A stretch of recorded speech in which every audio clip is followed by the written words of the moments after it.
Good morning, everyone, and welcome to Tuesday Tips, Cut the Gibberish. Come on in. I'm excited to be here with you today. Come in and share, say hello and share where you're coming in from if you're joining me live or if you are joining on our YouTube channel. We are streaming in various different places. So if you're joining us on YouTube, go ahead and click that subscribe button or ring that bell so you can be notified every time that we do go live. Today, we're going to be talking about 3 reasons people don't follow up. Follow up is a very, very big topic. A lot of follow up gets left on the table. It doesn't get done, which also leaves money on the table. So we're going to discuss that in just a moment. Share with me also something fun you did over the holiday weekend. I hope everyone had a great Easter weekend this past weekend. For me, it was very, very busy. On Friday, I spent most of the day with my high school senior who's getting ready to graduate. She had quite a few things going on for seniors on Friday. We had senior photos. She did her senior walk through her elementary school. Lots of fun stuff going on. And then Saturday, I made a trip about an hour away to put some flowers on my grandparents' grave. And then I also had to come back and do a little work just because I left the office early on Friday. I had to come back and finish up on Saturday, which was okay. And then, of course, Easter we celebrated by going to church and celebrated with family, having a nice family Easter meal. So share with me in the comments how you celebrated the holiday, what it looked like for you. I did get to see one of the littles. I didn't get to see all 3 of the littles. So we had to kind of share time, with every family. So we will see them probably later this week. So share with me what you did this weekend to celebrate the holiday. I hope everyone had a great holiday weekend. And we're going to go ahead and dive into 3 reasons people don't follow up. Number 1, they don't know where to start. Most people ask, where do I start from the get-go? The reason is because even simple tasks usually have multiple moving parts. And when you're making decisions in a business or even in a household for that matter, you have to consider other people and the impact of your decision on external forces. So not knowing where to start will often stop people from even starting at all, right? So if you're new in your business, or maybe you have been in business for a little while, but you have not got a follow-up system in place for your business, you're losing money. You're leaving money on the table, and that's not something you want to do. So if you don't have a follow-up system in place, I highly recommend you get one in place quickly and start following up with those that you have been connected with in the past clients, people you've met at past networking events, whatever that looks like for you. You definitely want to have a system in place so that you're following up with these people on a regular basis, whether it's once a month, once every 6 months, once a year, whatever that looks like for you. And I'll speak more to how you can do that in just a few moments. So on to number 2, lack of value and expectations. If someone doesn't understand the value of doing something, they just won't do it. So the classic example is the Karate Kid, okay? Young Daniel didn't see any value in wax on, wax off, right? He thought it was crazy and stupid. He expected to learn karate, not how to wax a car. So he was frustrated with the experience in the beginning, right? Now, because it was a movie, he put up with the training, also because he had his coach watching over him all day. But in real life, people just walk away from the task or never start it to begin with. You also have to have expectations. What do you want the outcome to be? If you're not clear on the outcome, it makes it hard to pursue the task, right? So when you're following up with those that you've met or those that's, in your world, What's your expectations? What do you want to accomplish by following up with that person? If you've had a one-on-one conversation with them in the past and you follow up with them, what are you expecting? For me, I'm just expecting a response. I do follow up constantly. This is my niche area, so I know a lot about follow up. But I'm expecting a response, just for them to, if I send the emails, just tell them hello, how's things going? I'd love to, schedule a conversation and, bring each other up to date, what's been happening with you in your business and in your world. And I can share the same with them if we have a follow-up conversation to our one-on-one conversation we've had in the past, right? So those in your world or in your network, you definitely want to stay up to date with them and what they have going on, or, things change all the time. My business today does not look the same as it did back in 2019, for that matter, after I had only been in business for a year. Everything is so different. I didn't have a team back then. It was just me. I was a solopreneur at that time. So lots of things have changed within my business. Now, if I have not spoken with someone since 2019, maybe I met them in 2019, we had a one-on-one conversation, and maybe we hadn't had a conversation since then. I'm sure I have followed up with them because I stay on top of my follow-up consistently. But maybe we have not had the opportunity to schedule another one-on-one call, a follow-up one-on-one call to catch up with each other. Then I definitely need to have a catch-up call with that person, because I'm sure what they're doing now is not the same and doesn't look the same as it did back in 2019 either, right? That's been a while ago.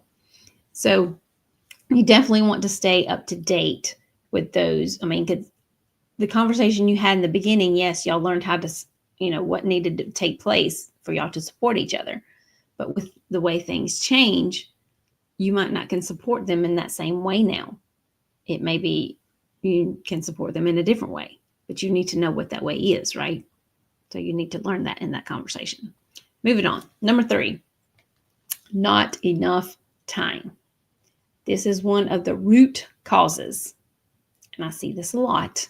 When I work with people, I look for ways to fine-tune their schedule, even if they don't ask for it, because often this is the first excuse.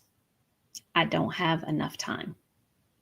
And for that person, in that moment, that may be a fact, right? However, if you fine-tune your schedule and you just schedule, like for me, and if y'all follow me on social media, I post all the time, Follow Up Friday. So if you need to pick a specific day of the week, whether it's Friday or it's another day of the week, whatever day works best for you, pick a specific day of the week of when you're going to do your follow-up. For me, it's Fridays. I have several different systems in place for follow-up, for different lists of people that I have, whether it's my client list, whether it's just my regular follow-up list of people in my network that I follow up with on a regular basis. I have systems in place that I use on a regular basis to follow up with those that I have met in the past. So here's a few ways that you can overcome these issues, okay?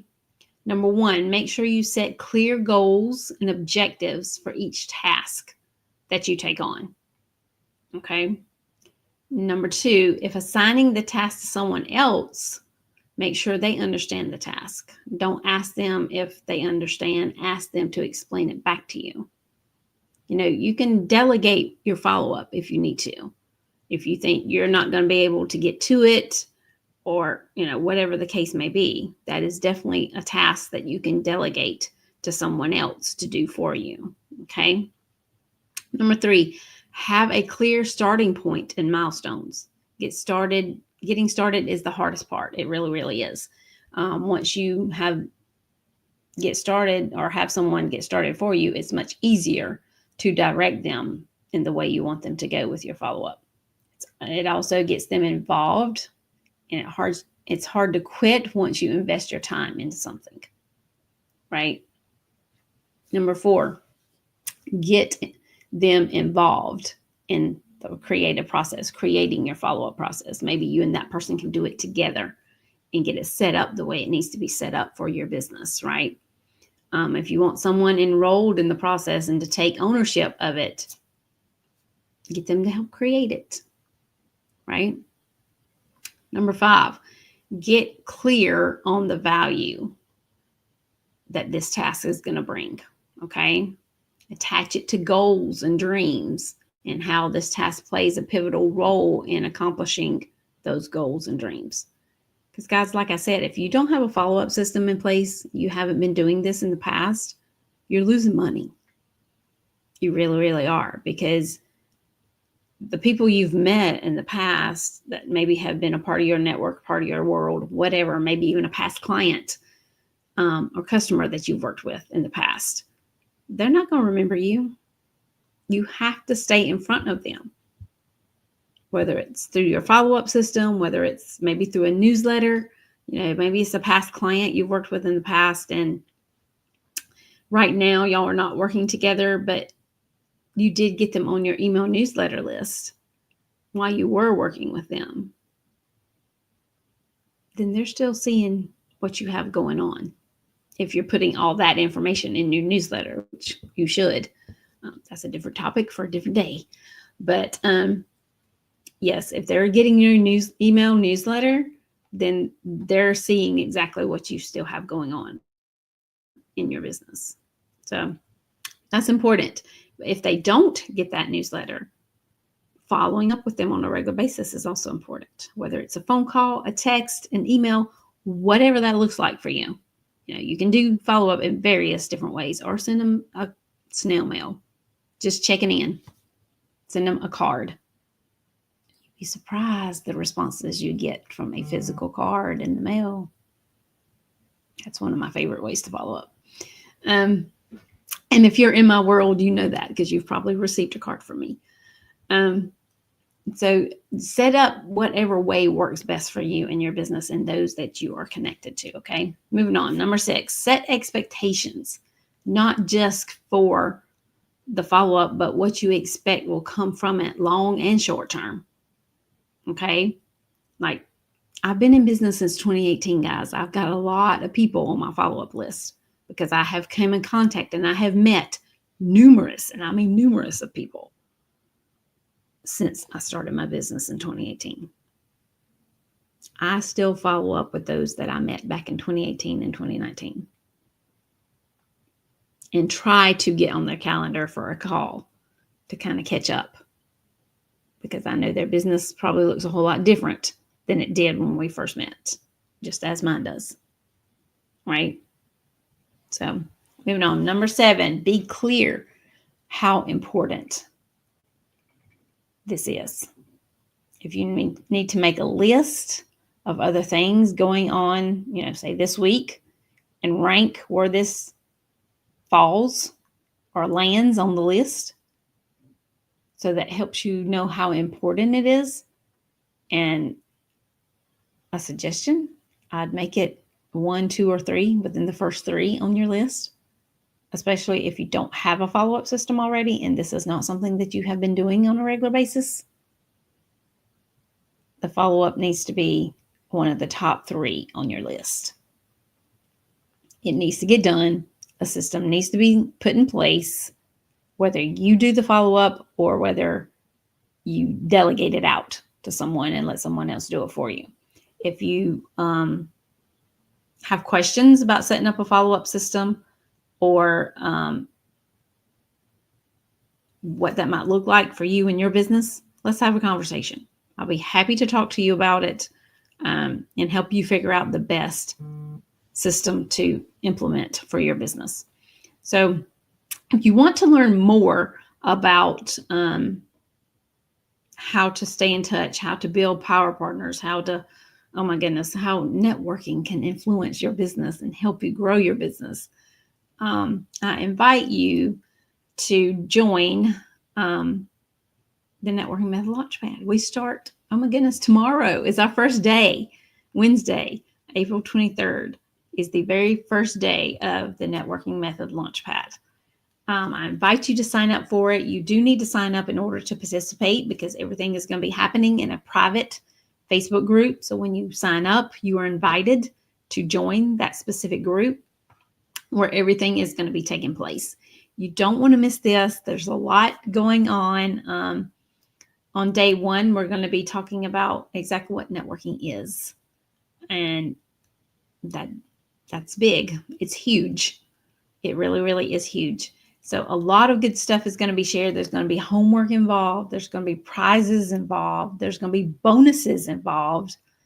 So yeah, all kind of good stuff is going to be involved in this 3-day event. Tomorrow is the first day, April 23rd, 2 p.m. Eastern time is when day one takes place. You don't want to miss it. So I will share the link under this video so you can sign up.